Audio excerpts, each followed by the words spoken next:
El mensaje de esta mañana lleva como título la transustanciación. ¿Cómo se titula? La primera vez que escuché esta palabra, es una palabra, un término muy utilizado por la religión romana. La iglesia romana usa mucho este término en su ceremonia, en su Eucaristía, en la misa. Ocurre la transustanciación. Más adelante veremos este punto. Pero quiero iniciar diciendo que ya la transustanciación existía desde mucho antes en la palabra de Dios. Vamos a verlo. Iniciamos entonces. Vamos a buscar en estas Biblias. Éxodo capítulo 4. Éxodo capítulo 4, versículo 2. ¿Qué es esto que tienes en tu mano? Le preguntó Jehová. Una vara, le respondió Moisés. Échala al suelo. Y le dijo Jehová. Él echó al suelo y se convirtió en una culebra. Y Moisés huía de ella. Entonces Jehová dijo a Moisés: extiende tu mano, tómala por la cola. Él extendió su mano, la tomó y volvió a hacer una vara en su mano. Mis hermanos,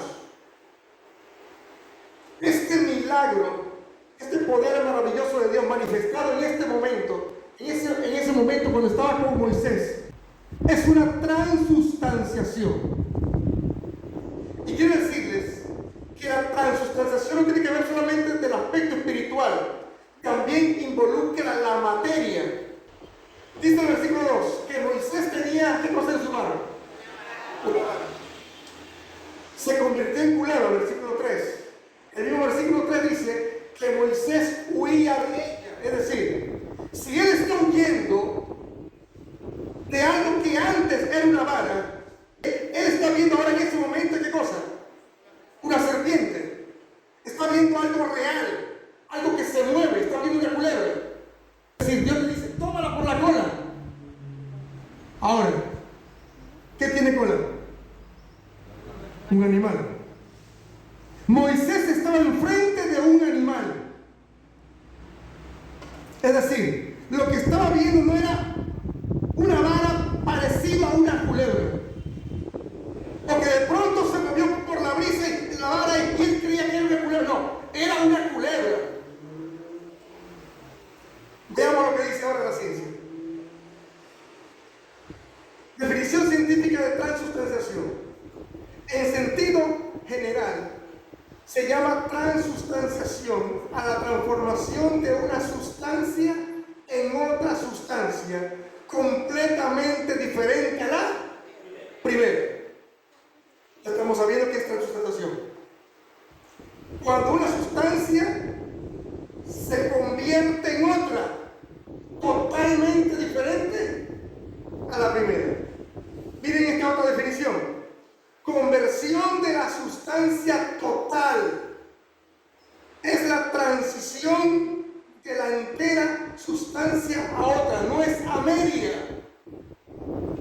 No es que era una vara y se movía como culebra. Era una culebra. Es decir, lo que hoy la ciencia reconoce como transustanciación, el que una materia se transforme totalmente en otra, diferente a la primera, ya Dios lo hizo hace mucho tiempo atrás. Eso es transustanciación. Veamos otro ejemplo. Busquemos en nuestra Biblia Éxodo capítulo 7, versículo 14. Dice la palabra de Dios en Éxodo 7, versículo 14 al 21. Entonces Jehová dijo a Moisés: el corazón del faraón está endurecido y no quiere dejar ir al pueblo. Ve por la mañana al faraón cuando baje al río. Saldrás a su encuentro en la ribera, llevando en tu mano la vara que se volvió culebra. Y le dirás: Jehová, el Dios de los hebreos, me ha enviado diciendo: deja ir a mi pueblo para que me sirva en el desierto. Pero hasta ahora no has querido oír. Así ha dicho Jehová. En esto conocerás que yo soy Jehová. Voy a golpear con la vara que tengo en mi mano en el agua que está en el río. ¿Y se convertirá en qué? Se convertirá en sangre. Dice así: los peces que hay en el río morirán. Apestará el río. Y los egipcios tendrán asco de beber sus aguas. Jehová dijo a Moisés: di a Aarón, toma tu vara y extiende tu mano sobre las aguas de Egipto, sobre los ríos, sobre los arroyos, sobre los estanques y sobre todos sus depósitos de agua, para que se conviertan en sangre. Y haya sangre por toda la región de Egipto, hasta en los vasos de madera y en los de piedra. Versículo 21. Entonces y Aarón hicieron como le mandó Jehová, alzando la vara, golpeó las aguas que había en el río en presencia del faraón y de sus consiervos, y todas las aguas que había en el río se convirtieron en sangre. Versículo 21. Asimismo los peces que había en el río murieron. El río se corrompió tanto que los egipcios no podían beber de él, y hubo sangre por toda la tierra de Egipto. Versículo 24. Y en todo Egipto hicieron pozos alrededor del río para beber, porque no podían beber de las aguas del río. Vamos a analizar ahora ciertos elementos importantes de lo que acabamos de leer. Veamos. Versículo 17 dice que el agua se convirtió en ¿qué? En sangre. Dice el versículo 18: los peces morían, apestaba el río. Los egipcios tenían ¿qué cosa? Asco. Es decir, para que los egipcios tuviesen asco, no es que están viendo el agua simplemente teñida, están viendo sangre y sintiendo la pestilencia, porque el texto dice que querían. Ahora, los peces, dice ¿qué cosa? Morían. ¿Cuál es el hábitat de un pez? El agua. Los peces no hablan. Pero yo estoy seguro que los peces, al sentir que se estaban muriendo, ellos están sintiendo: algo está pasando aquí. Este no es mi hábitat. Estoy en otro tipo de sustancia, en otro tipo de líquido. ¿Me estoy dando a entender? Es decir, lo que estaba en ese río era sangre. Dice el versículo 19: habría sangre en estanques, depósitos y en los vasos de madera y de piedra. Ahora bien, ¿cuál es la fórmula del agua? H2O. Cada molécula del agua tiene dos átomos de hidrógeno unidos a un átomo de oxígeno. ¿Saben qué? ¿Saben que para que Dios, por eso les mencioné desde el inicio, que la transustanciación no solamente es un aspecto espiritual? Hay muchos en el mundo que creen un tipo de sustanciación, pero desde el punto de vista espiritual solamente, y son engañados por una falsa transustanciación. La transustanciación tiene que ver con el aspecto espiritual y la materia. Para que Dios haya transformado el agua en sangre, tuvo que haber un cambio allí químico. ¿Me debe entender? Vamos a ver ahora qué fue lo que hizo Dios. Ya vimos cómo está conformado el agua, su forma química. Veamos la sangre. Fórmula química: tiene plasma en la parte líquida, tiene agua que es el componente principal, tiene proteínas que es la albulimia, la globulina, flavonoide, tiene sales minerales que es el sodio, potasio y calcio, tiene nutrientes como glucosa, aminoácidos, lípidos, vitaminas, seguimos. Tiene oxígeno y dióxido de carbono, tiene desechos como la urea, ácido úrico, elementos formes como el glóbulo rojo, glóbulo blanco y plaquetas. Noten todo lo que tiene. ¿Qué cosa? La sangre. El agua no tiene eso, pero el cambio total que tuvo que tener el agua para él transformarla en sangre.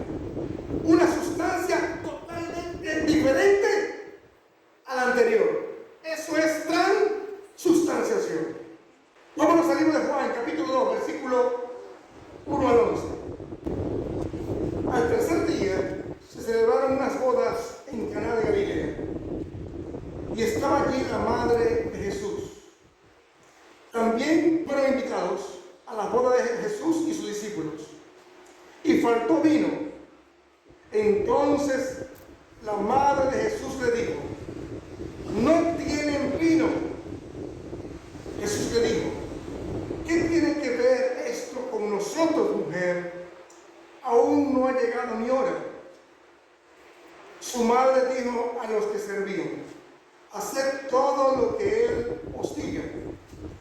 Había aquí 6 tinajas de piedra para agua, dispuestas para el rito de la purificación de los judíos. En cada una de ellas cabían 2 o 3 cántaros. Jesús le dijo: llenad de agua estas tinajas. Y la llenaron hasta arriba. Entonces les dijo: sacad ahora un poco y presentadlo al encargado del banquete. Y se lo presentaron. Cuando el encargado del banquete probó el agua hecha vino, sin saber de dónde era, aunque sí lo sabían los sirvientes que le habían sacado el agua, llamó al esposo y le dijo: todo hombre sirve primero el buen vino.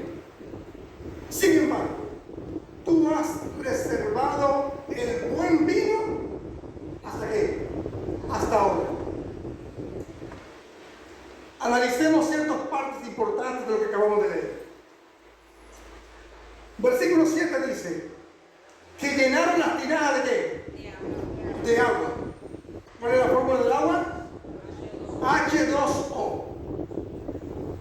Versículo 9 dice que el encargado probó el agua hecha ¿qué cosa? Hecha vino.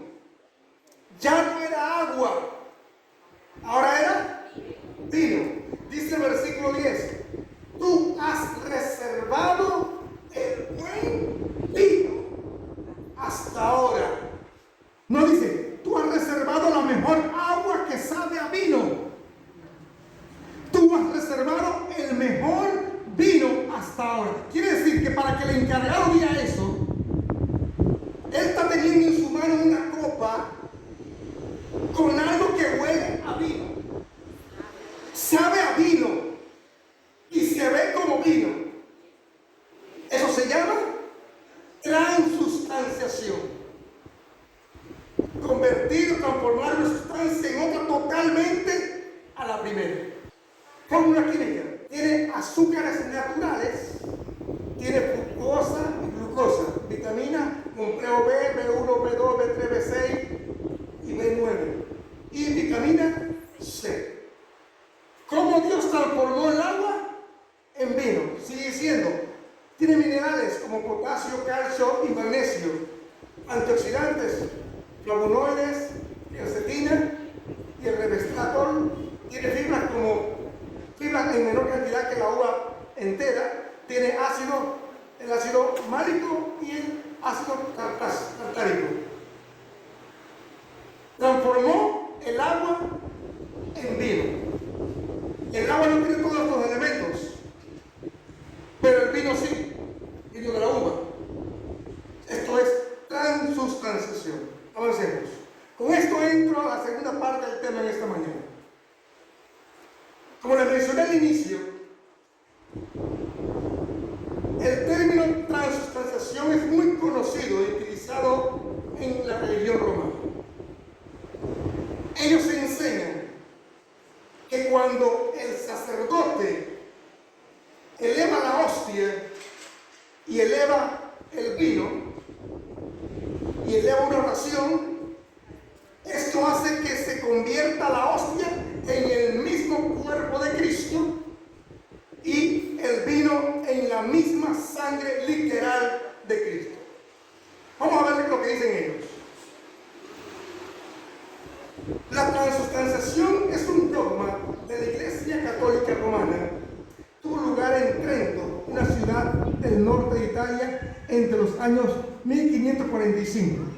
El Catecismo de la Iglesia Católica define esta doctrina en su sección 1376 de la siguiente forma: el Concilio de Trento resume la fe católica declarando: puesto que Cristo, nuestro Redentor, dijo que era verdaderamente su sangre la que se ofreció bajo las especies del pan, esta siempre ha sido la convicción de la Iglesia de Dios, y este santo concilio lo declara nuevamente ahora, que por la consagración del pan y del vino se efectúa un cambio de toda la sustancia del pan en la sustancia del cuerpo de Cristo, nuestro Señor, y toda la sustancia del vino en la sustancia de su sangre. A este cambio, la Santa Iglesia Católica le ha llamado justa y apropiadamente la transustanciación.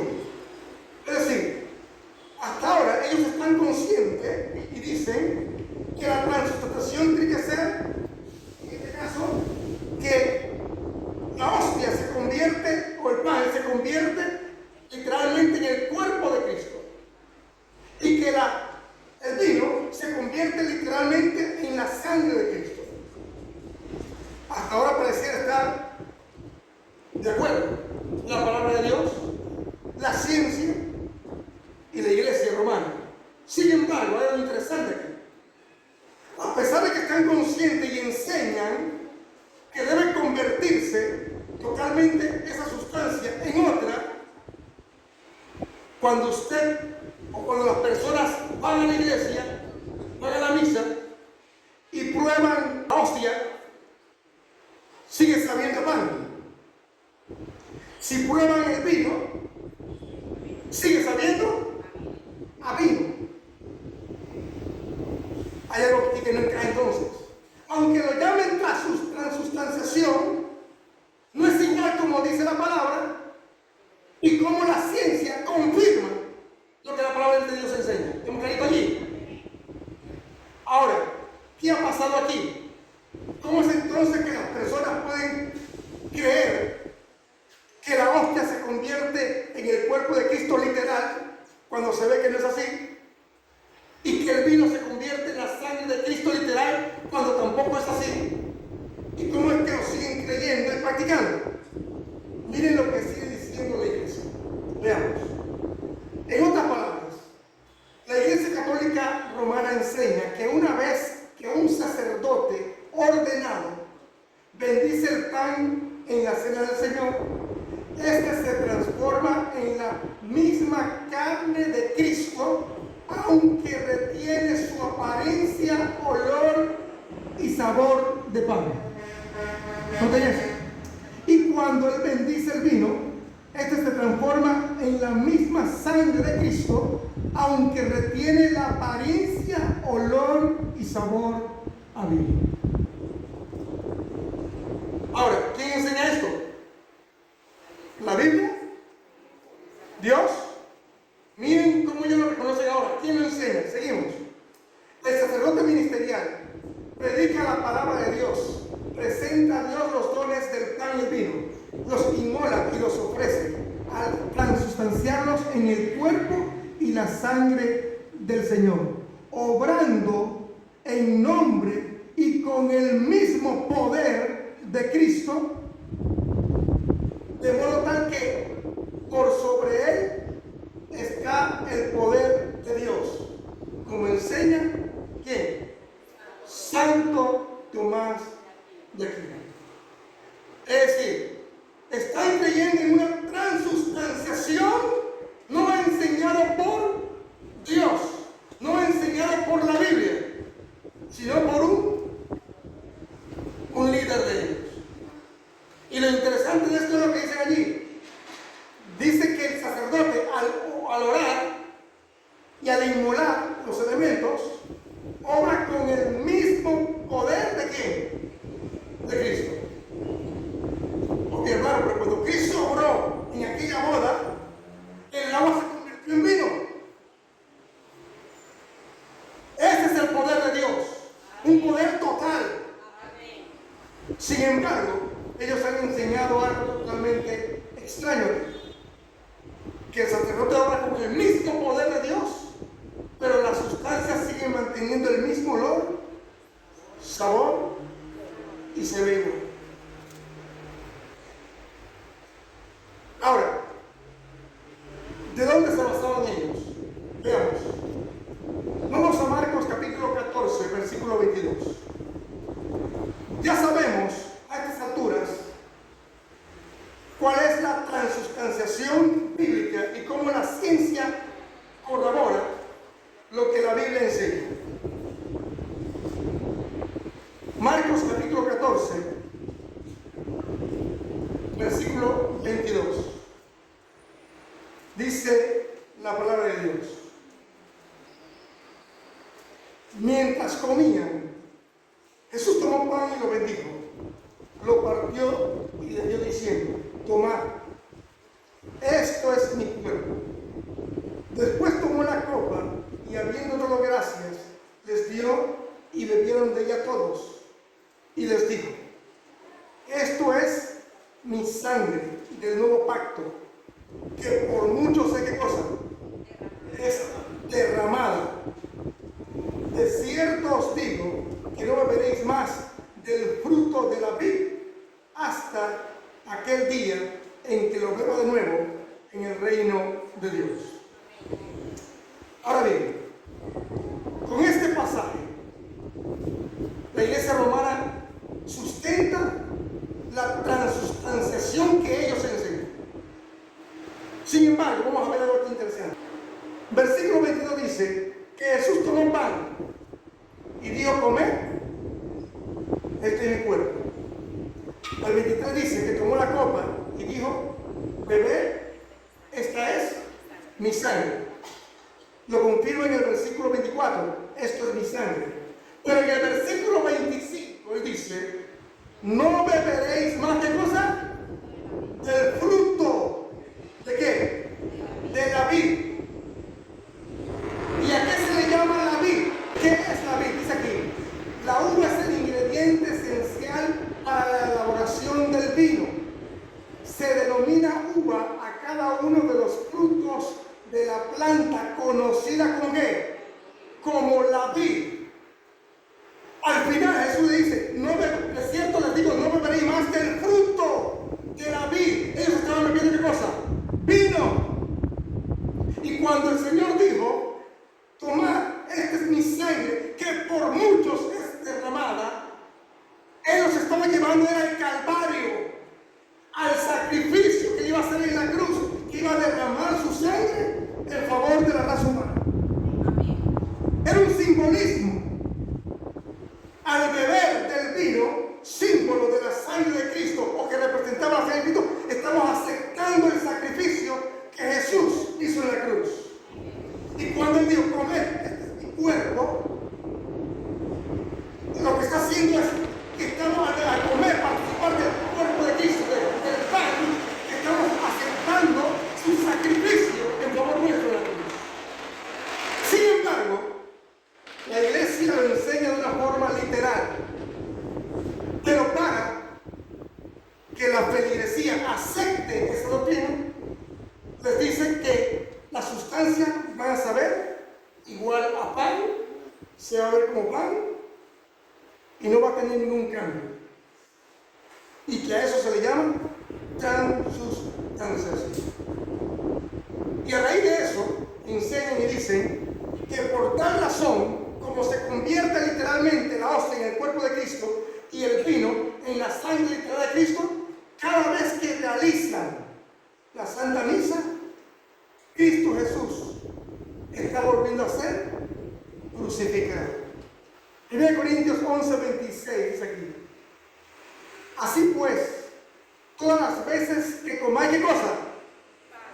Este pan. Estaban comiendo pan, símbolo del cuerpo de Cristo. Y bebieres esta copa, que ya sabemos que es el fruto de la vid. La muerte del Señor anunciáis hasta que Él venga. Al participar del rito de la Santa Cena, estamos anunciando, estamos conmemorando la muerte de Cristo hasta cuando Él venga. Alabado sea Dios. Hebreos 9:28 dice así: así también Cristo fue ofrecido una sola vez, para siempre, para llevar los pecados de muchos, y aparecerá por segunda vez sin relación con el pecado, para salvar a los que le esperan. ¿Cuántas veces fue ofrecido? Una sola vez. Un solo sacrificio basta para salvarnos a cada uno de nosotros, para salvar a las futuras generaciones, para salvar a aquellos que ni siquiera han nacido. Poder de Dios. Un solo sacrificio sacrificio. No es necesario que seas crucificado, sacrificado cada fin de semana. Uno solo. Seguimos. Pero Cristo, habiendo ofrecido una vez para siempre un solo sacrificio por los pecados, se ha sentado a la diestra de Dios. Alabados a Dios. San Juan capítulo 4, versículo 31 al 24. Entre tanto los discípulos le rogaban diciendo: Rabí, come. Él les dijo: yo tengo una comida que comer que vosotros no sabéis. Entonces los discípulos decían entre sí: ¿le habrá traído alguien de comer? Jesús le dijo: mi comida es que haga la voluntad del que me envió y acabe su obra. ¿Cómo consideraba, cómo ilustraba Cristo su misión? Con una necesidad. Así cuando tenemos hambre, que sentimos necesidad, él sentía que su necesidad era acabar la obra de Dios y le hizo una comparación. Maestro, te traemos algo para comer. Yo tengo una comida que comer. Ellos pensaban de una forma literal. Jesús lo sabía. Y entonces le dice: mi comida es que haga la voluntad del que me ha enviado. Capítulo 6, versículo 51. Capítulo 6, versículo 50. Yo soy el pan vivo que descendió del cielo. Si alguien come de este pan, vivirá para siempre. Y el pan que yo le daré es mi carne, la cual yo daré por la vida del mundo. Noten cómo él representaba su sacrificio como un pan. ¿Y cuándo le iba a dar? Cuando estuviese ¿dónde? En la cruz. Cristo estaba usando un simbolismo. Yo soy el pan vivo, el agua de vida. Había que creer en él, creer en su sacrificio. Último texto. Vamos a San Juan capítulo 3, versículo 16. Porque de tal manera amó Dios al mundo, que ha dado a su Hijo unigénito, para que todo aquel que en él crea no se pierda, mas tenga vida eterna. No vamos a ver. Cristo es el pan vivo que tú y yo tenemos que recibir. ¿Y cuándo lo recibimos? Cuando aceptamos su muerte en la cruz del Calvario. Cristo es el vino, símbolo de la sangre de Cristo, que derramó en la cruz. ¿Y cuando tú y yo tomamos ese vino? Cuando aceptamos que esa preciosa sangre nos limpia todos de pecado. En muchas ocasiones Cristo usó simbolismo para representar su sacrificio. Pero jamás fue la intención de Cristo transustanciar el pan y el vino en la cena. Si eso fuese así, hubiera pasado por los discípulos como los egipcios, que tenían asco de beber el agua del río.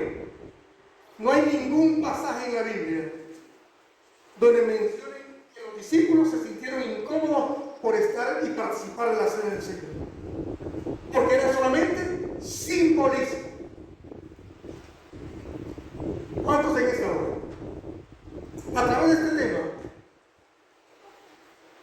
han reconocido la importancia de participar de la cena del Señor, pero no se privan de participar, de conmemorar el sacrificio de Cristo Jesús y de recordar su muerte a través de ese rito hasta cuando Él venga en gloria.